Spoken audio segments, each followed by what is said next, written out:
નમસ્કાર મિત્રો, સ્વાગત છે તમારું ગુજરાત સંદેશ ચેનલમાં। આ વિડીયોમાં આપણે આજના તાજા અને મુખ્ય સમાચાર વિશે વાત કરીશું। તો વિડીયોમાં આગળ વધીએ તે પહેલા તમે અમારી ચેનલમાં નવા છો તો ચેનલને સબસ્ક્રાઇબ જરૂર કરજો। વન નેશન વન ઇલેક્શન માટે સરકારનો ફરી પ્રયાસ। મોદી સરકારના આ સત્રમાં one nation one election bill રજૂ કરવાની યોજના બનાવી રહી છે। આ બિલને સર્વસંમતિથી પસાર કરવામાં આવશે, પછીથી તેને સંયુક્ત સંસદીય સમિતિ દ્વારા ચર્ચા માટે મોકલવામાં આવશે। જેપીસીએ આ બિલ પર વિવિધ રાજકીય પક્ષો સાથે ચર્ચા કરશે। જો આ સત્રમાં આ બિલ પસાર ન થઈ શકે તો તે આગામી સત્રમાં રજૂ કરવામાં આવી શકે છે। ત્યારબાદના મહત્વના સમાચાર તરફ આગળ વધીએ। એપ્રિલ-નવેમ્બરમાં 1.8 કરોડ વાહનોનું વેચાણ થયું। નાણાકીય વર્ષ 2024-25માં એપ્રિલથી નવેમ્બર સુધીમાં દેશભરમાં 1.8 કરોડ વાહનોનું વેચાણ થયું છે। ફેડરેશન ઓફ ઓટોમોબાઈલ એસોસિએશને વાહન વેચાણનો અહેવાલ રજૂ કર્યો છે, જે મુજબ ગયા વર્ષના સમાન સમયગાળામાં વાહનોના વેચાણમાં 11% વધારો થયો છે। ટુ વ્હીલર સેગમેન્ટમાં 1.33 કરોડ વાહનોનું વેચાણ થયું છે। હીરોએ નવેમ્બરમાં સૌથી વધુ 9,15,468 વાહનોનું વેચાણ કર્યું છે। ત્યારબાદના મહત્વના સમાચાર તરફ આગળ વધીએ। મોટી આગાહી, ભારે વરસાદથી ઠંડી પણ વધશે। હવામાન વિભાગના જણાવ્યા અનુસાર બંગાળની ખાડીમાં વધુ એક લો પ્રેશરવાળો એરિયો બની રહ્યો છે।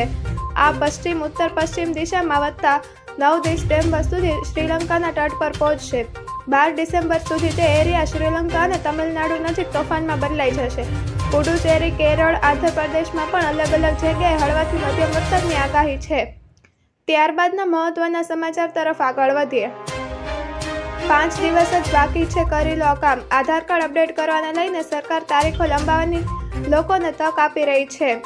યુઆઈડીએ એક્સ પર આપેલ માહિતી અનુસાર મફત આધાર અપડેટની સમયમર્યાદા 14 ડિસેમ્બર 2024 સુધીની છે, જે સમયગાળામાં તમે આધારને મફતમાં અપડેટ કરી શકશો, જેમાં નામ, સરનામું કે અન્ય વિગતો તમે અપડેટ કરી શકશો।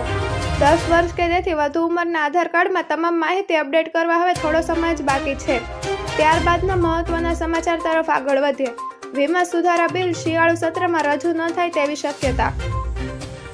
સંસદના શિયાળુ સત્રનો 10મો દિવસ આજે પણ હોબાળો થવાની શક્યતા। ખેડૂત આંદોલન મામલે સુપ્રીમ કોર્ટમાં આજે સુનાવણી। રાષ્ટ્રપતિ અસદ સિરિયામાંથી ભાગીને રશિયા પહોંચ્યા। ત્યારબાદના મહત્વના સમાચાર તરફ આગળ વધીએ। સંસદના શિયાળુ સત્રનો 10મો દિવસ। સંસદના શિયાળુ સત્રનો આજે 10મો દિવસ છે। કોંગ્રેસના ફંડિંગને લઈ ભાજપ હંગામો મચાવી શકે છે। ભાજપના સાંસદ નિશિકાંત દુબે સાંસદ રાહુલ ગાંધીને 10 પ્રશ્નો પૂછવા જઈ રહ્યા છે।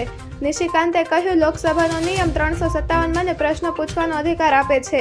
શિયાળુ સત્રના 9મા દિવસે કોંગ્રેસના સાંસદ અભિષેક મનુ સિંઘવીની બેઠક પરથી 50,000 રૂપિયા મળવાને લઈને ભારે હોબાળો થયો હતો। ત્યારબાદના મહત્વના સમાચાર તરફ આગળ વધીએ।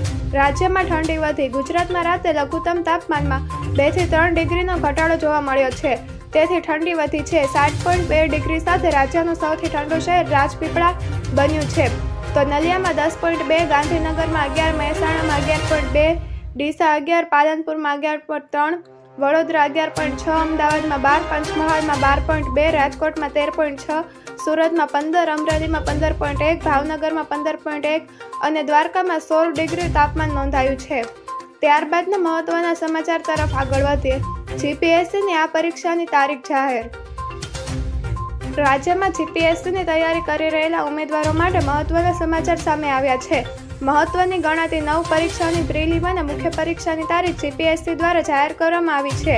ઉલ્લેખનીય છે કે કુલ 9 જાહેરાતોની પ્રાથમિક કસોટી 23 ફેબ્રુઆરીએ યોજાશે, જ્યારે સંબંધિત વિષયોની પ્રાથમિક કસોટી અલગ અલગ તારીખે લેવાશે। જો મિત્રો તમને આ વિડીયો પસંદ આવ્યો હોય તો વિડીયોને લાઇક કરો, તમારા મિત્રો સાથે શેર કરો અને ચેનલમાં નવા છો તો ચેનલને સબસ્ક્રાઈબ જરૂર કરજો।